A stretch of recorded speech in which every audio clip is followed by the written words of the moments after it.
क्या इस एक खबर ने स्टॉक को वापस से जिंदा कर दिया है? क्या यूएस से आ रही कुछ पॉजिटिव खबरों ने पूरा आप कह सकते हैं स्टॉक की पूरा नजरिया चेंज कर दिया एनालिस्ट के सामने? और क्या यहां से एक बड़ा ब्रेकआउट देने वाला है स्टॉक? ऐसे बहुत सारे सवाल निवेशकों के मन में है और कमेंट सेक्शन में लगातार ये सवाल आ रहे हैं। इस स्टॉक के ऊपर दोस्तों अगर बात करेंगे आप, मैंने मेरे ख्याल से लगभग एक सवा महीने पहले इसके ऊपर लास्ट वीडियो बनाया था। और उसके बाद वीडियो न बनाने का जो मेरा रीज़न था वो ये था कि ऐसी कोई खबर ही नहीं थी दोस्तों। और जो एक छोटी मोटी खबर थी वो लाइव सेशन मैंने कंट्रोल आप कह सकते हैं कवर किया था।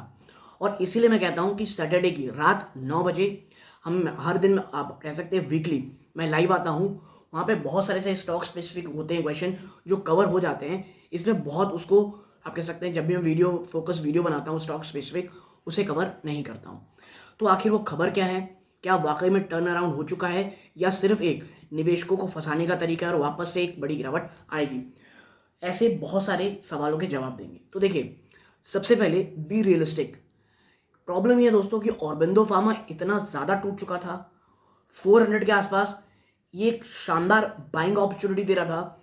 और आप कह सकते हैं कि वो निवेशक, और वहां पे मैंने तुरंत वीडियो बनाया भी था, मैंने कहा था अगर आपका नज़रिया 2 से 3 साल का है और आपने कोई भी कह लीजिए खरीदारी नहीं की है और अगर आपने बहुत ऊपर खरीदारी की थी तो आप एवरेज कर सकते हैं। यहाँ से डाउन साइड रिस्क बहुत बहुत कम है। और देखिए वहाँ से अभी तक स्टॉक लगभग मुझे लगता है अप्रॉक्सीमेटली 18 to 19% का रिटर्न जब मैं आपके साथ वीडियो बना रहा हूँ ऑलरेडी दे चुका है दोस्तों। और ऑरबिंदो फार्मा में जो परिवर्तन आया है वो है आप कह सकते हैं यूएस से आ रही खबरों का। और ये मैं कई बार कह लीजिए कवर कर चुका हूँ और इस बार वही कवर करूँगा कि जो प्राइस इरोजन का जो इशू है, जो सिर्फ ऑरबिंदो ही नहीं तमाम इंडिया की फार्मा कंपनीज को बहुत बहुत परेशान कर रहा है, वो अब थोड़ा जाता हुआ दिखाई दे रहा है। और आपको पता होगा कितना बड़ा एक्सपोजर है ऑरबिंदो फार्मा का यूएस में।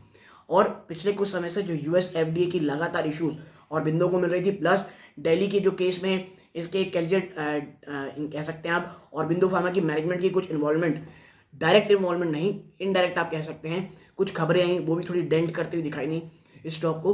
तो ओवरऑल नेगेटिव इश्यूज के कारण प्रॉब्लम थी। हाँ, last quarter result Aurobindo pharma का उतना खराब नहीं आया था मैं कहूँगा जितने की उम्मीद थी, जितना स्टॉक ऑलरेडी पिट चुका था।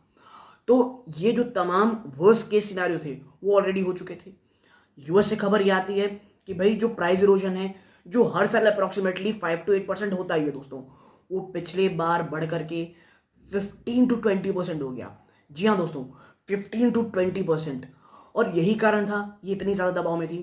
जो डिमांड है वो स्लगिश हो गई, आपको पता है क्योंकि कोविड के समय पीक आउट हुई थी, तो वो अब आप कह सकते हैं डिमांड थी नहीं, जिसके कारण आप कह सकते हैं कि जो डिमांड थी वो कम थी और सप्लाई बहुत ज़्यादा थी, जिस कारण कॉम्पिटिटिव इंटेंसिटी के कारण यानी कंपटीशन इतना ज़्यादा बढ़ गया था मार्केट में।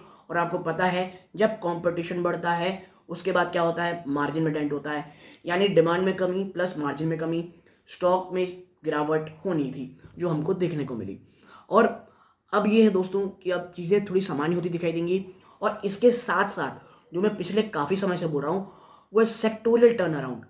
अब आप कह सकते हैं इतनी वॉलिटिलिटी प्लस आने वाले समय जो इश्यूज है उसकी विपरीत आप ये देखेंगे कि जो बाजार है अब काफ़ी ज़्यादा रिवॉर्ड देने वाला होने वाला है। किसको मैं कह रहा हूँ रिवॉर्ड देने वाला? फार्मा सेक्टर को। शायद आने वाले कुछ क्वार्टर में आपको पैसे अब फार्मा सेक्टर में आते हुए दिखाई देंगे। तो ये तमाम पॉजिटिव सिनेरियोज अब ऑरबिंदो फार्मा के शेयर प्राइस में प्राइस होते हुए दिखाई देंगे। बट ये तो बात हो गई सिनेरियोज की कि स्टॉक भाग रहा है, तो अब हम सब पॉजिटिव चीज़ देख रहे हैं। देखिए जब स्टॉक गिरता है ना तो पॉजिटिव चीज़ें भी काम नहीं आती हैं, और जब उठता है तो हर कोई कुछ ना कुछ पॉजिटिव बात करने लगता है।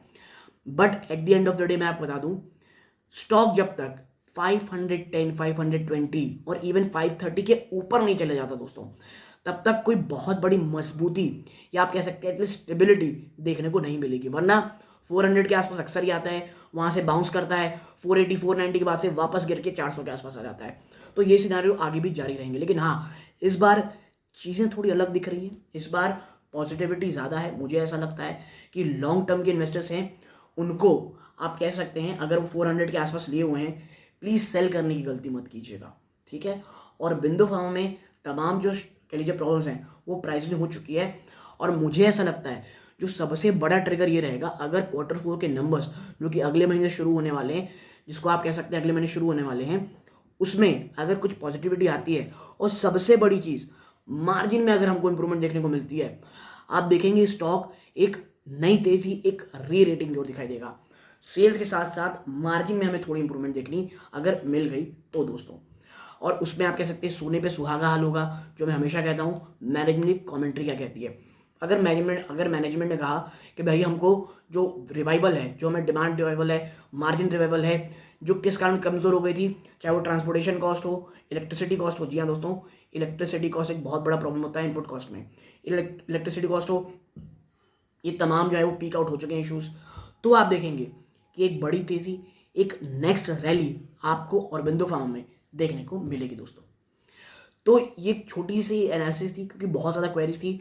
ऑरबिंदो फार्मा थोड़ा निचले स्तरों से भाग भी गया था, तो निवेशकों की क्यूरियोसिटी इसमें बढ़ गई थी। आपके और कोई स्टॉक स्पेसिफिक इश्यूज हैं, किसी और स्टॉक में आप जानकारी चाहते हैं, कमेंट बॉक्स में ज़रूर लिखिएगा, मैं उसके बारे में आपको बताने की कोशिश करूँगा। और अगर आपको वीडियो अच्छा लगा हो, मैं ऐसे ही वीडियोस बनाता रहता हूँ। चैनल पहली बार आए, सब्सक्राइब करें, वीडियो अच्छी लगती है लाइक कीजिएगा। यहाँ तक जुड़े रहे, इस बात का बहुत बहुत धन्यवाद। ये सूर्यकांत है। जय हिंद दोस्तों।